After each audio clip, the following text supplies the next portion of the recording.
강선우 여성가족부 장관 후보자, 이분은 남편이 바이오 업체 감사예요. 그래서 스톡옵션 1만 주를 받았는데 국회의원 재산 신고에는 빠져 있었다. 그리고 남편 회사 대표가 강선우 지금 후보자 등이 주최한 국회 토론회에 참석한 그런 일도 있었다라고 지금 보도가 되고 있습니다. 근데 너무 다른 논란이 많았고 이런 게 좀 묻히고 있어요. 정은경 보건복지부 장관 후보자, 이분 유명했죠. 코로나 때 남편이 강원도 평창에 농지를 보유해서 농지법 위반 의혹이 지금 제기가 됐는데, 지금 인천에서 의사하면서 지금 평창으로 농사지으러 갔다? 거기다 좀 주식까지, 코로나 관련된 주식까지 매입해갖고 이해충돌 논란 이것도 있었고, 그 다음에 지금 이진숙 후보자, 이분이 이제 제일 시끄럽죠. 이진숙 방통위원장 말고 이진숙 지금 교육부 총리 후보자, 이분은 제자 논문 가로채기, 논문 표절 등등 지금 논란이 한두 개가 아닙니다. 한두 개가 아닌데 다들 거치 고민을 안 한다. 거치 고민 안 하고 청문회 때 해명하겠다라고 하고 있어요. 어떻게 보세요, 의원님? 예, 지금 김민석 총리 때부터 해서 지금 이런 어떤 언론의 문제 제기가 되면은 그 전에는 사실은 계속 적극적으로 좀 해명을 좀 하고 좀 물론 부족한 부분은 청문회에서 했지만 지금은 아예 해명할 생각도 안 하고 그냥 청문회에서 소상히 밝히겠다 이렇게 이야기를 하고 있지 않습니까? 그런데 또 청문회장에 가면 저는 김민석 총리 청문회 어떻게 보면 굉장히 좀 학습 효과가 돼가지고 정인도 채택되지 않고 또 자료도 제대로 내지 않을 가능성이 굉장히 많은 것 같아요. 그러면서도 청문회 지나고 난 다음에 그냥 민주당이 그냥 단독으로 임명을 대통령한테 하는 그런 어떤 걸로 가지 않을까 지금 우려가 되는데, 예를 들어서 정경 후보자 같은 경우는 이거는 국민들이 굉장히 지금 공분할 사항인 게 본인은 이제 그 코로나 시국에 마스크 끼고 모임도 회피하라 하면서 정작 본인의 이제 남편 같은 경우는 코로나 관련된 손소독이라든지 마스크라든지 대규모 어떤 주식을 갖고 있었다는 게 지금 입증이 되는데, 여기에 대해서 제대로 소명을 하지도 않고 청문회 때 하겠다 이런 식으로만 해서는 국민들이 그걸 용납을 할 수 있겠습니까? 근데 앞으로도 제가 볼 때는 청문회가 제대로 되지 않은 어떤 맹탕 청문회가 될 가능성이 굉장히 많을 것 같고, 김민석 그렇기 때문에 이제 총리가 상당히 길을 잘 만들어 준 것 같아요. 내가 이렇게 할 테니까 후임자도 이렇게 따라와라 이런 식으로 맹탕 청문회 만드는 어떤 그런 어떤 선도적인 역할을 했다고 볼 수가 있는데, 그런데 이 장관 후보자들 또 내부적으로 보면 특히 이제 이진숙 교육부 장관 후보자 같은 경우는 사실은 이 사람은 지금 좌파 출신이 아니잖아요. 교육 자 출신이고 여성으로는 최초로 이제 국립대 총장을 했는데 그냥 어떤 정치색이 있는 사람이 아니기 때문에 지금 좌파 내부에서도 민주당 의원들하고 이야기해 보면은 이 사람이 왜 왔나 이렇게 좀 의문을 하면서 민주당 의원들이 토론을 하다 보면 이 이진숙 후보자에 대해서는 좀 비판을 많이 하더라고요. 없어도 된다? 네. 그래서 제가 볼 때는 아마 희생타를 삼으려면 1번이 지금 교육부 장관 후보자가 아니냐 그런 어떤 의미에서 참 이름도 좀 어떻게 보면 관계가 좀 있는 것 같습니다. 근데 이제 청문회에서 말하겠다 다들 이렇게 해명을 하고 있는데 그렇잖아요. 민주당의 목표가 그거래요. 한 명도 낙마 없는 내각 구성의 목표다. 참 오만하게 짝이 없는 그런 얘기를 하고 있는 거죠. 그러니까 그 김민석 총리가 좋은 레퍼런스가 돼서 청문회에서 또 여당 의원들 중심으로 문개기 하겠다, 자유제출 증인도 없는 청문회 하겠다, 지금 이런 얘기를 하고 있는 거 아니겠습니까? 선전포고나 다름이 없는 건데, 전 이것을 민주당만 탓할 것이 아니라 국민의힘이 좀 전략을 바꿔야 된다라고 저는 생각을 합니다. 그러니까 이게 지금 후보자들 면면들을 보면은 도덕성만 문제가 있는 것이 아니라 능력적 자질적으로 제가 보기에 심각한 하자들이 좀 있거든요. 그러니까 강선우 여가부 장관 같은 경우에는 특임 부처기 때문에 능력치가 얼마나 필요한가 생각하실 수도 있겠습니다만, 기본적으로 여가부가 소위 문재인 정권 때 젠더 갈등을 촉발을 했다라고 하는 지적을 받거든요. 그러니까 지나치게 정부 부처가 시민사회 어떤 갈등에 대해서 가치 판단을 하게 되면서 불을 붙인 측면들이 있는데, 강선우 여가부 장관도 과거 업보들이 굉장히 많습니다. 녹취를 하기만 해도, 성관계 녹취를 하기만 해도 처벌을 한다. 이제 이런 식의 법안을 또 강행하려고 했던 그런 분위기도 하고요. 그래서 문제가 될 것 같고, 이 정은경 장관 같은 경우에도 우리가 보건복지부지 않습니까? 네. 보건 파트가 훨씬 더 중요한 거예요. 그리고 1차관이 보건 관련된 그 차관이 담당을 하고 있잖아요. 그런데 질병청장을 했던 그리고 남편과 함께 의사 부부인데 보건복지부를 관할하기에 적합한 인사인가? 더군다나 지금 이 농지법 위반 의혹이 있다라고 하는 건데 정부로부터 불법적으로 지금 지원금을 받았던 사람이 예. 이 국민들에게 복지를 제공하는 보건복지부 수장이 된다라고 하는 것, 이런 것들도 상당한 문제가 되고 능력적으로도 문제가 되겠죠. 또 이제 이진숙 이 후보자 같은 경우에도 오늘 오전 보도가 나온 건데 자녀 2명 모두 다 고등학교 때 미국으로 유학을 갔다라고 하더라고요.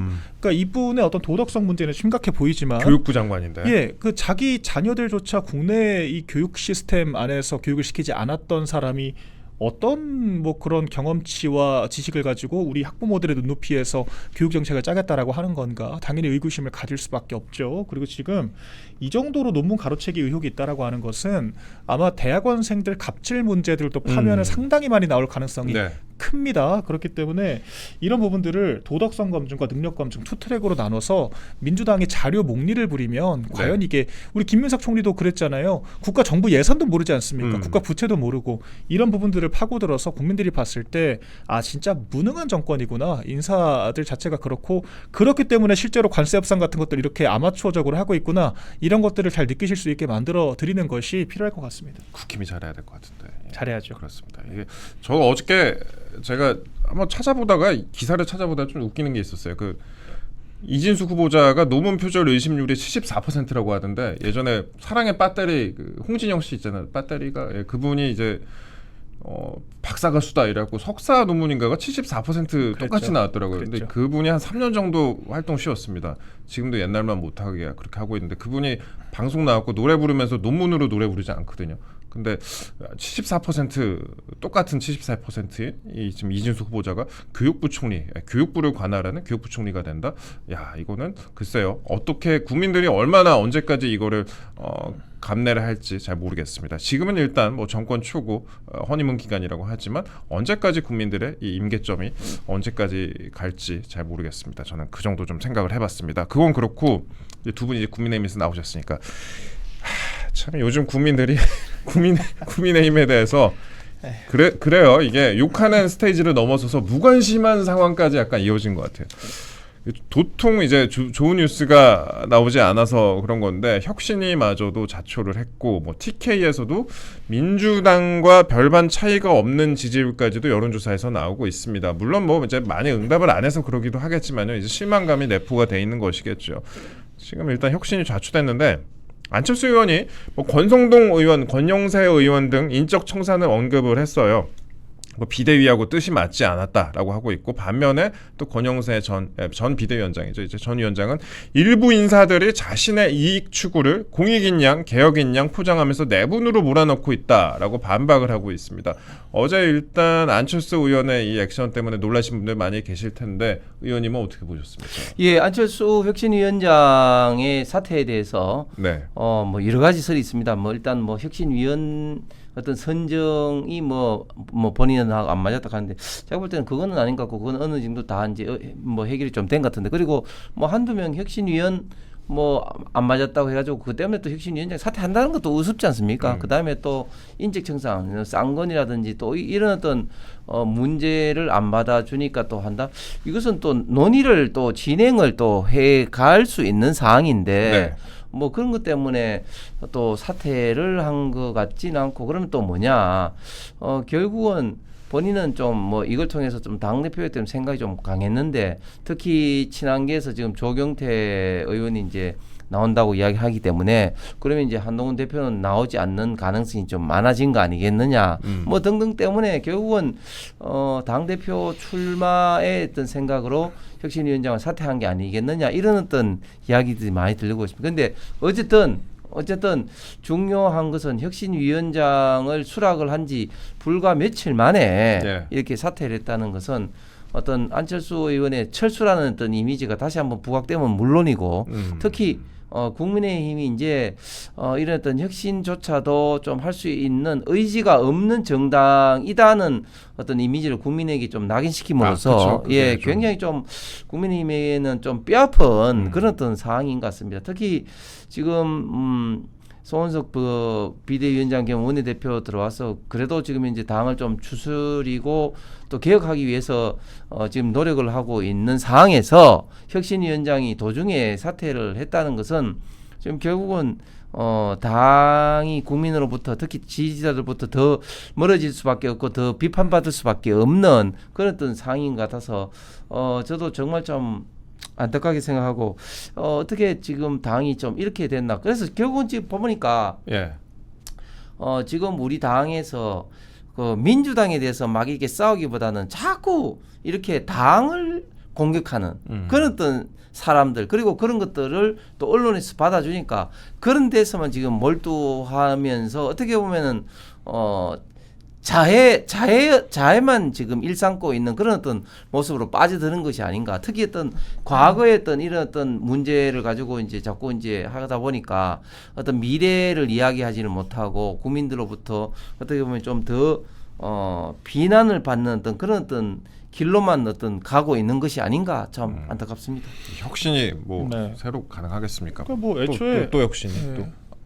혁신의 혁신을 또 해야 될 수도. 네. 근데 이게 뭐 안철수 의원이 애초에 소위 쌍권 전 대표들을 제명해야 된다라고 얘기를 했다라고 하는 것은 불가능하다라고 하는 걸 알았을 거예요. 그러니까 이게 진상 규명조차 하지 않은 상태에서 제명부터 선제적으로 한다. 어떤 지도부도 받을 수가 없는 그런 얘기입니다. 애초에 그냥 명분 쌓기를 한 거라고 봐요. 혁신 자체를 때려치고 당대표 나갈 작정으로 애초에 받은 게 아닌가. 저는 그런 생각이 들거든요. 왜냐하면 어제 참 재밌었던 것이 혁신위원들을 비대위가 맘대로 지금 인선을 했다는 식으로 얘기를 했는데 막상 기자들이 물어봤어요. 그러면 지금 그 임명됐다라고 하는 분들 한 4명 정도 얘기가 이름이 실제 나오지 않았습니까? 그렇죠. 예. 안철수 그런 혁신위원장과 무관한 사람들이냐라고 했더니 다 교감이 또 있대요. 그러니까 그렇죠. 안철수 예. 혁신위원장이 원했던 사람들을 인선을 한 거예요. 지도부가. 근데 그 사람들 말고 한 2명 정도가 더 있었는데 왜 그 사람들을 안 해줬냐라고 하면서 사퇴를 한 겁니다. 그러니까 이게 무슨 해프닝이냐는 거죠. 그러니까 이런 것들을 봤을 때 그냥 명분 쌓기를 위해서 5일 동안 시간을 보냈을 뿐 혁신의 의지 자체가 원래 없었다라고 저는 보여지고요. 그러니까 아까 의원님 말씀하신 것처럼 소위 이제 비주류 인사들이 네. 당을 공격을 하고 주류 의견을 구태 반개혁으로 몰면서 자기 존재감을 과시하는 게 이 당의 하나의 트렌드가 된 것 같습니다. 그러니까 저는 모르겠습니다. 어설픈 혁신에 동조할 필요 없다라고 생각해요. 그러니까 저한테 실제 실권이 있다라고 하면 저는 유능하고 강력한 단일 대우를 위해서 강력한 조치를 취할 것 같습니다.